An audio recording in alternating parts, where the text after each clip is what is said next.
سرحد پار سے آپریٹ ہو رہا ہے اور اسے بیرونی آقاؤں کی مکمل پشت پناہی حاصل ہے.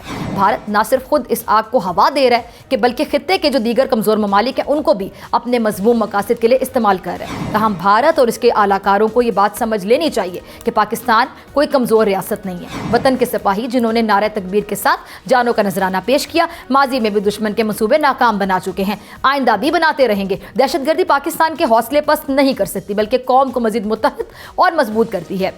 وزیر اعلیٰ بلوچستان کے مطابق ان حملوں میں 17 سیکیورٹی اہلکاروں اور 31 معصوم شہریوں کو شہید کیا گیا. گوادر میں دہشت گردوں نے 5 خواتین اور 3 بچوں کو شہید کیا. خواتین اور بچوں کی ہلاکت اس بات کا ثبوت ہے کہ ان دہشت گردوں کا انسانیت اور انسانی حقوق سے کوئی تعلق نہیں ہے. اس لیے یہ وقت ہے کہ عالمی برادری بھارت کی دہشت گرد سرگرمیوں پہ توجہ دے, اپنا دوہرا معیار ترک کر دے, کیونکہ بھارت کی ریاستی دہشت گردی سے آنکھیں بند کرنا خطے کو ایک بڑے تصادم کی طرف دھکیلنے کے مترادف ہوگا. بھارت کی پراکسی جنگ, خفیہ نیٹ ورکس اور دہشت گرد سرپرستی کا کڑا احتساب ناگزیر ہے. بھارت اور افغانستان بھی سن لے کہ پاکستان امن چاہتا ہے مگر کمزوری کی قیمت پہ نہیں چاہتا. بلوچستان پاکستان کا دل ہے اور اس دل پر وار کرنے والوں کو کبھی معاف نہیں کیا جائے گا. اس پہ بات کرنے کے لیے میرے ساتھ موجود ہیں جنرل ریٹائرڈ عبدالقیوم صاحب. بہت شکریہ جنرل صاحب وقت دینے کے لیے, جوائن کرنے کے لیے. بلوچستان میں جنرل صاحب یہ جو جدید ہتھیار پھر بڑی منظم قسم کی پلاننگ, اسٹریٹجی, حکمت عملی کے ساتھ یہ کی جانے والی جو دہشت گردی ہے, یہ ہو سکتا ہے جنرل صاحب کہ اس میں بھارتی سرپرستی نہ ہو, اسلحہ, ٹریننگ, یہ جو فنڈنگ ہے سر یہ کہاں سے آ رہی ہے؟ جی ڈاکٹر صاحبہ تھینک یو ویری مچ. دیکھیں اس میں تو کوئی دو رائے نہیں ہے نا, اور یہ تو اس طرح کی جو جرم ہے, جو دہشت گردی ہے, اس کا تو انڈیا اقرار جرم بھی کر چکا ہے. ان کے ڈیفنس منسٹر نے کہا تھا کہ ہم نے 20 لوگ ہلاک کیے ہیں پاکستان کے اندر جا کے. وہ تو نہایت بے شرمی کے ساتھ اس چیز کا, اور پھر انہوں نے کہا تھا سندور آپریشن جاری ہے اور جاری رہے گا. وہ جاری رہنے کا مطلب یہی تھا. پھر وہ افغانستان سے ناطے جن کے خلاف پہلے وہ سرگرم میں عمل رہے نیٹو کے اٹیک کے وقت, انہی طالبان کے خلاف یہ بھارت والے جو ہیں انڈین اور ان کی فورسز اور ان کے سارے وہاں جاسوس خانے, وہ سارے پاکستان کے خلاف کام کرتے رہے اور ان کے خلاف کرتے رہے. اور اب وہ افغانستان کو ساتھ ملا کے, اور اسرائیل تو ویسے ہی آپ کا دشمن ہے, اور اسرائیل کو آپ نے دیکھا کہ ان کی بھی ہتھیار, ابھی بھی یہ جو مئی میں جو ہزیمت اٹھانی پڑی انڈیا کو, پورے ساؤتھ ایشیا میں نہیں پوری دنیا میں جگ ہنسائی ہوئی, اور یہ شائننگ انڈیا کا یہ جو خواب تھا وہ چکنا چور ہوا. وہاں بھی انہوں نے اسرائیلی ڈرونز استعمال کیے. پھر کلبھوشن یادیو کو آپ نے ویری رائٹلی اپنے انٹرو میں ساری چیزوں کو کور کیا ہے. وہ ہے دیکھیں یہ جو مذہبی انتہا پسند ہیں یا ریلیجیس ریڈیکلز ہیں, یہ ان کے پاس اتنی انٹیلیجنس نہیں ہوتی, نہ اسلحہ ہوتا ہے, نہ پیسہ ہے, نہ لاجسٹک کے لیے کوئی ان کے پاس ہوتا ہے. یہ سارا ہنود و یہود کا ایک پلان ہے جس کے اوپر ذرا برابر بھی ہمیں شک نہیں کہ اس کے پیچھے انڈیا ہے. فیسز یہاں کے ہیں, قابلی ہوں گے, کچھ پاکستان سے لوگوں کو پیسہ دے کے لگایا ہوا ہوگا, اور اس طرح کر کے وہ پاکستان کو بلیڈ کر رہے ہیں. تو انشاءاللہ آپ نے جیسے اپنے مصمم ارادے کا کیا ہے, یہی ہماری قوم کا مصمم ارادہ ہے کہ یہ 24 کروڑ عوام کو یہ ریگ ٹیگ جو دہشت گرد ہیں, یہ حملے 12 شہروں پہ نہیں جتنے مرضی یہ جگہ پہ کریں, منہ کی کھائیں گے اور ان کو شکست فاش ہوگی. اچھا آپ یہ دیکھیں کہ اب یہ جیسا دہشت گردوں نے 5 خواتین 3 بچوں کو بھی شہید کیے ہیں, تو بچوں کو خواتین کو نشانہ بنانا یہ بڑی بزدلی کی نشانی ہوتی ہے جنرل صاحب. دیکھیں بزدلی ایک چھوٹا لفظ ہے, یہ درندگی ہے, یہ درندے ہیں. دیکھیں نا, بزدل تو انسان کو بہادر ہوگا, کو بزدل ہوگا. یہ درندے ہیں, دے آر بیسٹس. ان کا نہ کوئی مذہب ہے نہ کوئی آئیڈیالوجی ہے. یہ پیسے کے وہ پتر ہیں, پنجابی میں جیسے کہتے ہیں, یہ مرسنریز ہیں. یہ مال لے کے تو اپنی جان بھی چلی جائے, لیکن یہ ڈالر اکٹھے کرنے کے لیے کر کے ان کا کیا ایم ہے؟ یعنی وہ پاکستان ایک نیوکلیئر سٹیٹ ہے جس میں 24-25 کروڑ لوگ رہتے ہیں, اس کو فتح کرنا چاہتے ہیں. وہ کیا سمجھتے ہیں کہ ان کے ان حرکات کے ساتھ پاکستان کی 6 لاکھ کی فوج جو دنیا کی مانی ہوئی پہلی 10 فوجوں میں سے ہے پورے گلوب کے اندر, اس کو یہ شکست دے لیں گے یا ماضی میں یہ کبھی دے سکے؟ تو میرے خیال میں ان کا بالکل صحیح طریقے سے ابھی 133 کو جہنم واصل کیا ہے نا, اسی طرح اور کئی جائیں گے. یہ آگے دیکھیں, خدا کے کرم سے پاکستانی قوم جو ہے وہ اپنی عزت ناموس اپنے ملک کے نظریے کو بچانے کے لیے ہم اپنے خون کا نذرانہ پیش کرتے رہیں گے. اچھا جنرل صاحب ایک بڑا اہم سوال یہاں یہ پیدا ہوتا ہے کہ بھارت اپنی حرکتوں سے باز نہیں آئے گا اور جب بھی کوئی حرکت کرنے کی کوشش کرے گا، ایڈونچر کرے گا، ہمیشہ کی طرح منہ کی کھائے گا. ہماری اسٹریٹجی بھی بڑی کلیئر ہے، ان کا جواب پتھر سے ملے گا ان کو. لیکن سر یہ جو جنرل صاحب یہ جس طرح معصوم ذہنوں کی ذہن سازی کرتے ہیں اور ان کو استعمال کرتے ہیں، وہ کتنا بڑا چیلنج ہے ہمارے لیے، کیونکہ جب دشمن اندر استعمال ہو رہا ہو وہ باہر سے حملے سے زیادہ خطرناک ہوتا ہے. یا دیکھیں، جب جہالت ہو، علم نہ ہو، اور پھر لوگ پیسوں سے دے کے لوگوں کو ورغلا کے تو ان کو ٹوٹلی ایکسٹریمسٹ بنا دیتے ہیں. تو اس کا ڈی ریڈیکلائزیشن کا پلان تو آپ تب کر سکتے ہیں جب کچھ لوگ سرنڈر کریں اور وہ آپ کے پاس آئیں اور آپ ان کو کہیں، یا جو آپ کے قابو میں آ جائیں، پرزنر ہو جائیں، ان کو آپ ڈی ریڈیکلائز کرنا چاہتے ہیں. یہ تو ایسی ڈاکٹرین ان کو ایسے انڈیوس کرتے ہیں ان کے دماغوں میں کہ آپ تو سیدھے جنت کے اندر جا رہے ہیں. حالانکہ جو مسلمان ہے، کلمہ گو ہے، وہ کہتا ہے اس طرح کے آپ ایک مسلمان بھائی کے خلاف جا کے اس کا قتل کرو گے تو آپ نے پوری انسانیت کا قتل کیا ہے. اور آپ کا یہ جو درندگی ہے، اس کو آپ آگے کریں گے تو آپ میں اور حیوانوں میں فرق نہیں ہوگا. اور یہ اسلام تو دور کی بات ہے، کوئی ریلیجن اس کی اجازت نہیں دیتا کہ آپ بے گناہ بچوں کو اور عورتوں کو جا کے شہید کریں اور یرغمال بنائیں. اچھا، ویسے جنرل صاحب یہ جب قومی دھارے میں کوئی بھی دہشت گرد شامل ہوتا ہے، جب یہ ہتھیار پھینک دیتے ہیں، اور ریاست بھی ظاہر بات ہے، ریاست کا دل ماں جتنا بڑا ہوتا ہے، ریاست ماں کو ماں کہا جاتا ہے، تو پھر ریاست بھی بڑا دل کر کے ماں کی طرح ان کو گلے لگاتی ہے، کیونکہ جب ان کو اپنی غلطی کا احساس ہوتا ہے تو ایک بڑا امپیکٹ جاتا ہے کہ جی ریاست پھر ان کو گلے لگاتی ہے، ان کو موقع دیتی ہے. تو جب بھی کوئی دہشت گرد قومی دھارے میں شامل ہوتا ہے تو اکثر آپ نے انٹرویوز، آپ نے تو خیر بڑے بڑے لوگوں کو خود بھی دیکھا ہوگا، تو جب ان کے انٹرویوز لیے جاتے ہیں، میں نے بھی کچھ لوگوں کے انٹرویو لیے، تو وہ یہ بات کرتے ہیں اکثر کہ ہماری فیملیز کو تو کوئی پیسے بھی نہیں ملتے تھے، مطلب وہ اس طرح کا رونا روتے نظر آ رہے ہوتے ہیں. تو پھر کیا یہ کر رہے ہوتے ہیں اور کیوں یہ استعمال ہو رہے ہوتے ہیں ٹیشو پیپر کی طرح؟ دیکھیں، میں نے یہ بتایا نا کہ غربت ہے، ناخواندگی ہے، اور بالکل کنویں کے مینڈک ہیں. ان لوگوں کو پکڑ کے رائفل چلانا ان کا شوق ہے، یہ اور ہتھیار ہر کسی کے پاس ہے. تو ان کو یہ کھانا 2 ٹائم کا دے، پیچھے سے ان کو millions and millions of dollars ملتے ہیں. تو کچھ ان کی جیب میں دے کے ان کو کھانے کے لیے کچھ دے دیا اور رائفل پکڑائی اور اس کو کہا یہ جو ہے نا کافر ہیں، ان کو جا کے مارو، کافروں کی حکومت ہے، اور ان کو ایسے ورغلا کے تو وہ آگے لے کے آتے ہیں. یہی طریقہ ہوتا ہے نا، دیٹ از دی ریزن کہ ان کو مطلب ہے غلط موٹیویشن دیتے ہیں. اور جنرل صاحب، یہ جو تیرا کے متاثرین ہیں، اس معاملے کو آپ کیسے دیکھتے ہیں؟ آپ کا اس پہ کیا انالیسز ہے؟ یہ ذمہ داری اب صوبے پر ہے، وفاق پر ہے؟ آپ کے مطابق کون ذمہ دار ہے؟